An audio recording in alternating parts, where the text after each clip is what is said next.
Hello नमस्कार friend. आज की वीडियो में आपको हम बताने वाले हैं कि ये जो डीजे बोर्ड है, इस डीजे बोर्ड का कनेक्शन कैसे करते हैं। तो देखिए इस बोर्ड में पहले देखिए ऊपर से एक होल्डर है, उसके बाद यहाँ पे डिजिटल मीटर है, उसके बाद बड़े बड़े सॉकेट है 16 एम्पेयर का, एक सॉकेट एक स्विच बीच बीच में गैपिंग कर लगाया गया है, और उसके बाद यहाँ पे 6 एम्पेयर का 4 सॉकेट लगाया गया है।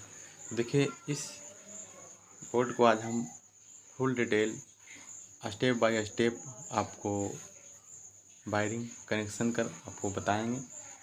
तो यदि हमारे चैनल पर नए हैं तो मेरे चैनल को सब्सक्राइब जरूर कर लें।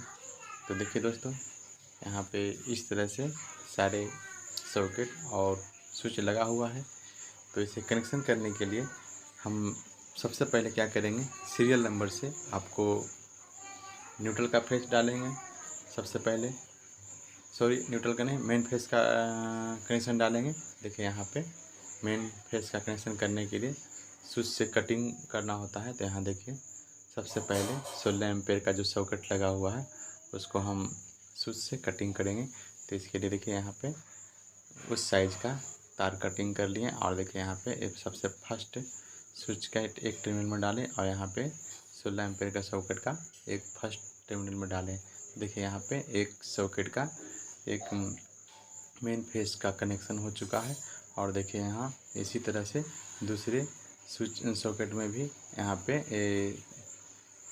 सॉकेट के एक टर्मिनल में डाल दी, और ये जो बगल में जो लगा हुआ है स्विच इसके उसी में एक टर्मिनल में कस लेंगे इसको। तो देखिए इस तरह से यहाँ पे कस लिए एक स्विच में। तो देखिए यहाँ पे ये हमारा 2 सॉकेट का काम हो चुका है। अब चलिए तीसरे सॉकेट 16 एम्पेयर का है, तो इसमें भी देखिए इस तरह से हम यहाँ पे तार को छील लेते हैं, और छीलने के बाद हम सबसे पहले सॉकेट के एक टर्मिनल में डालते हैं और इसे फटाफट कस लेते हैं। और उसके बाद दूसरे तरफ बचा हुआ पॉइंट को यहाँ पे स्विच में एक टर्मिनल में कसेंगे। तो यहाँ पे देखिए इस तरह से कस लिए हैं। तो देखिए जहाँ पे स्विच से कटिंग करना था ये मेन फेस का, तो यहाँ पे इसमें 3 सॉकेट और 3 स्विच था, तो इसका हो चुका है। अब देखिए क्या करना है कि यहाँ पे आपको जो स्विच से मेन फेस कट होकर निकलता है, तो इसको भी देखिए यहाँ पे हम कनेक्शन कर लेते हैं, क्योंकि मेन फेस जब तक स्विच में आएगा नहीं, जब तक सॉकेट में कट होकर नहीं जाएगा। तो देखिए यहाँ पे एक स्विच में दिए, फिर उसी तरह से दूसरे स्विच के भी ऊपर वाले टर्मिनल में यहाँ पे डालते हैं। तो देखिए इस तरह से यहाँ पर दूसरे स्विच में भी इस तरह से कसनी है। अब देखिए यहाँ पे ऊपर वाले जो एक स्विच लगा हुआ है उसमें भी दे देंगे ऊपर वाले टर्मिनल में। तो यहाँ से देखिए इस तार को भी यहाँ पे कट करके छील लिए फटाफट, और इस टर्मिनल में भी यहाँ पे लगा दिए। ठीक है, अब देखिए यहाँ से इस जो 6 एम्पेयर का सॉकेट लगा हुआ है 4 सॉकेट, उसको भी बारी बारी से मेन फेस का कनेक्शन हम आपको देते हैं। तो देखिए यहाँ से इस तरह से एक टर्मिनल में कस लिए, उसके बाद इसी तरह से दूसरे सॉकेट को भी फर्स्ट टर्मिनल में यहाँ से तार छिलकर हम लगा लेते हैं। तो देखिए यहाँ पे दूसरे सॉकेट में भी एक टर्मिनल में हो गया।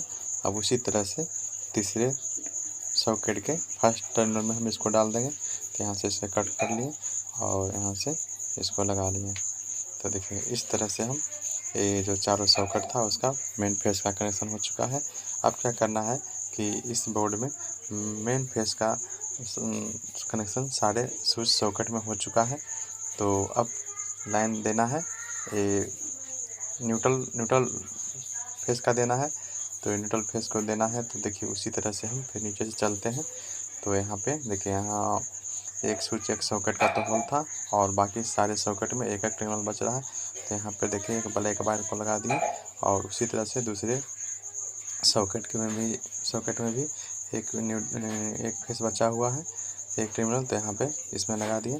और उसी तरह से तीसरे में भी यहाँ पे एक भी बचा हुआ था, उसमें भी आपको यहाँ पे एक टर्मिनल में पूरा फुल टाइट स्क्रू ड्राइवर से कर लेते हैं।